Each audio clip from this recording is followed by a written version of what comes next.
Hello everybody, hello world. I'm going to read another poem. I'm going to read a poem called Cabin 4, Cedarwood Lodge. It's by Ursula K. And I couldn't find a copy of it online.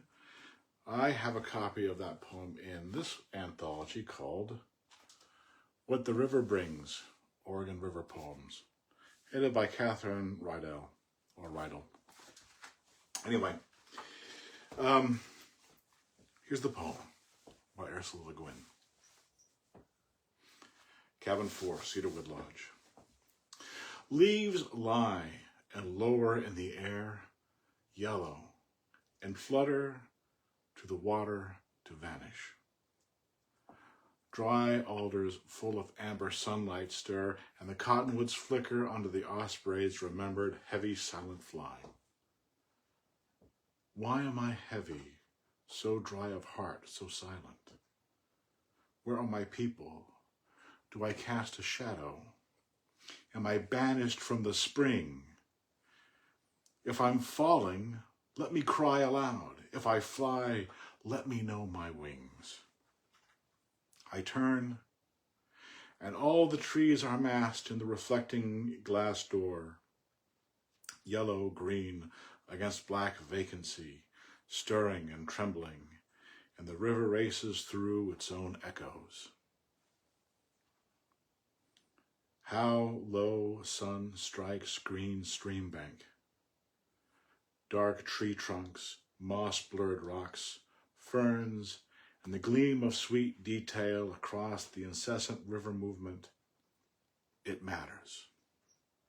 As I write the word, a young squirrel runs across the deck, thin, delicate, intent on something directly before it, large eyes staring, soft tails following, confirming that it matters. Now the light's cloudier and the bushes agitated, tossing their arms, and the screen door yawns, creaking open, and bangs again, and the river is as it must be, incessant, merciless, disinterested. Cabin 4, Cedarwood Lodge by Ursula K.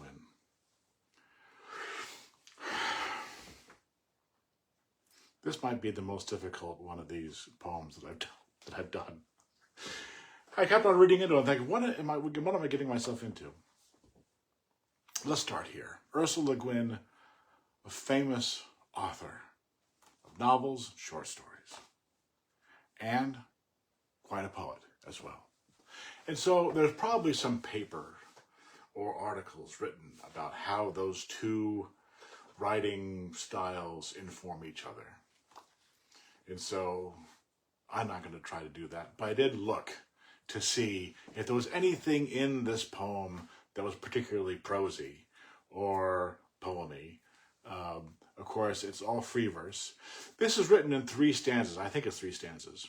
There's 1 stanza, and then there's 3 asterisks for like a long pause, or like it separates the 2 stanzas or 3 stanzas, depending on how you look at it. Then the next stanza starts, and then it continues for the rest of the page, and then on the next page, it looks like a new stanza, but it could be the continuation of the other stanza. So, there was only 1 line in here that looked poemy. Just go with the word poemy. We're going to use that word. The first line of the 2nd stanza, how low sun strikes green stream bank. How low sun strikes green stream bank. This line is different than all the other ones, and different from the rest of the poem completely. And I don't know why. There's a style of poetry where people drop the articles out. Maybe we're making the line more compact, or for other stylistic reasons, we're just taking the A's and the thes out of the line. And for me, at least, in this poem, it makes that line really choppy. I'm going to read just that first, this line has got a lot of enjambments, and I'm going to read the whole first sentence of that second stanza. How low sun strikes green stream bank. Dark tree trunks, moss-blurred rocks, ferns, and a gleam of sweet detail across the incessant river movement. It matters. I'm going to just read the rest of that stanza. As I write the word, I'm going to emphasize the articles as well. As I write the word, a young squirrel runs across the deck, thin, delicate intent on something directly before it, large eyes staring, soft tail following, confirming that it matters. It just strikes me, and I'm not a big fan of dropping articles anyway, to me, unless you're doing it for some reason.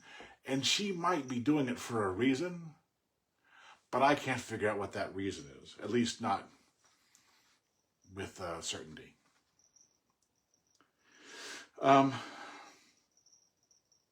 first stanza, talk about that. And before I say this too much, I'll just say it right now. The language that Le Guin uses in this is gorgeous. It's absolutely there. If there's a word, I don't know what it is for gorgeous, other than gorgeous.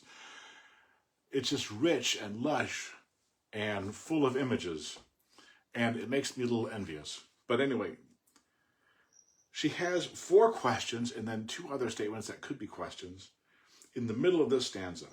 We're just going to read this first stanza again. Leaves lie lower in the air, yellow and flutter to the water to vanish.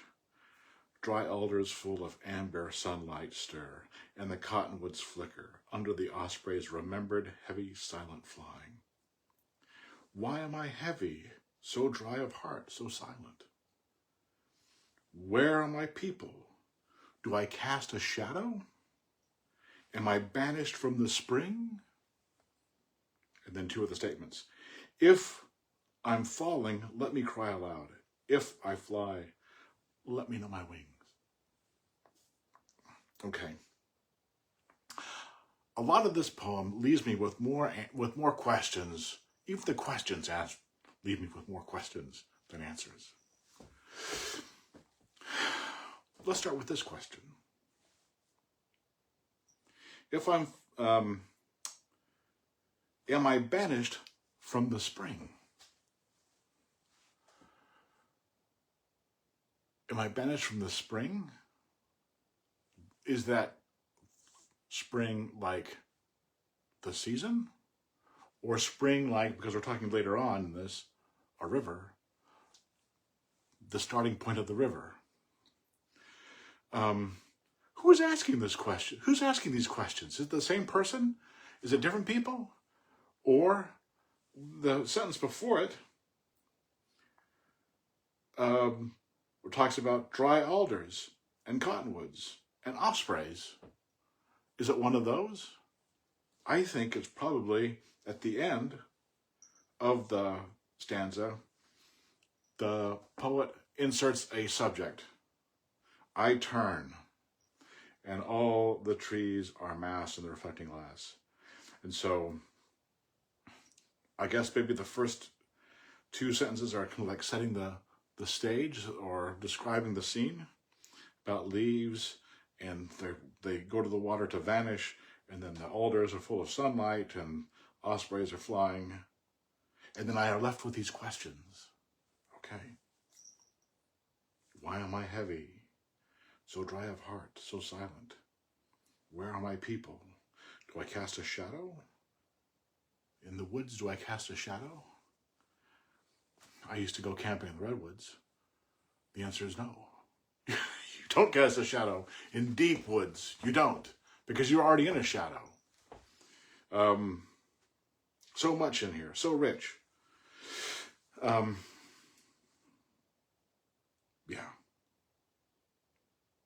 So I think those questions are asked by the person.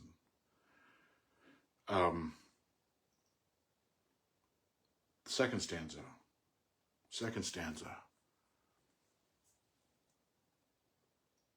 We have a repetition of something in this stanza, which is that it matters. How low sun strikes green stream bank, dark tree trunks, moss-blurred rocks, ferns, in the gleam of sweet detail across the incessant river's movement. It matters. As I write the word, which word? I'm assuming matters. Maybe. I think it's matters. As I write the word, a young squirrel runs across the deck, thin, delicate, intent on something directly before it, large eyes staring, soft tail following, confirming it matters.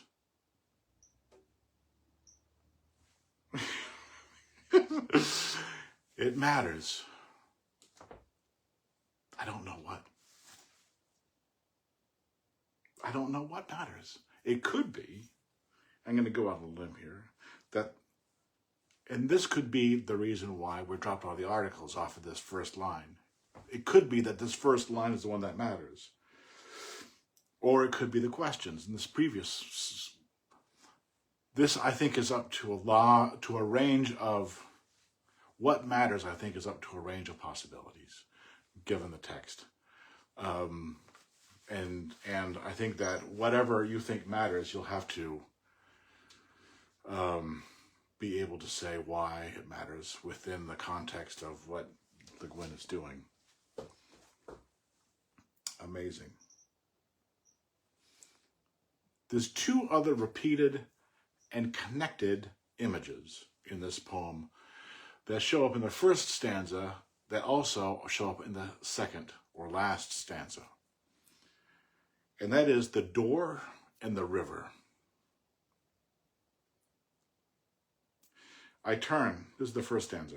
I turn, all the trees are massed in the reflecting glass door. Yellow-green, against black vacancy, stirring and trembling, and the river races through its own echoes.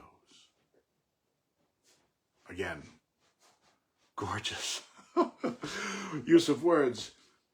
To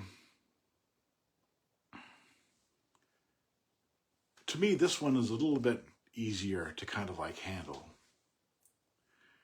All the trees are massed in the reflecting glass door. So if this is a sliding glass door or just glass that's in a door, like a door with a window in it, and you approach it towards the end of the day, there's a reflection and you can see the landscape reflected in the glass of the doorway. Doors also have, symbols of, and there's all kinds of symbolism you can get into this, but then the river is racing through its own echoes. Nice. That we have reflections here, and we have echoes here, and I think that they are kind of connected. We also have stirring and trembling, which I think might come up later. The last stanza has doors and rivers in it as well. Now the light's cloudier than the bushes, agitated, tossing their arms, and the screen door yawns creaking open and bangs again. And the river is as it must be, incessant, merciless, disinterested.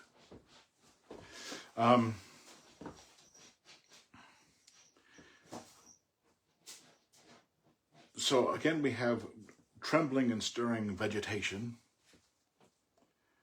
although a little bit more described. The door is a screen door that opens, yawns creaking open, and bangs again. So that's loud. It's a loud, kind of mechanical, unnatural sounding type of image. And maybe the river takes on its properties as well, in that it is incessant, merciless, and disinterested. That could be the way it is. I'm not quite certain. Anyway, like I said, an absolutely gorgeous poem by Ursula K. Le Guin. Cabin 4, Cedarwood Lodge. More questions than answers. More questions than answers. You could go back, I can run around this thing for hours. Still not quite figure out what's going on with it. Anyway, hope you enjoyed. See you again next time.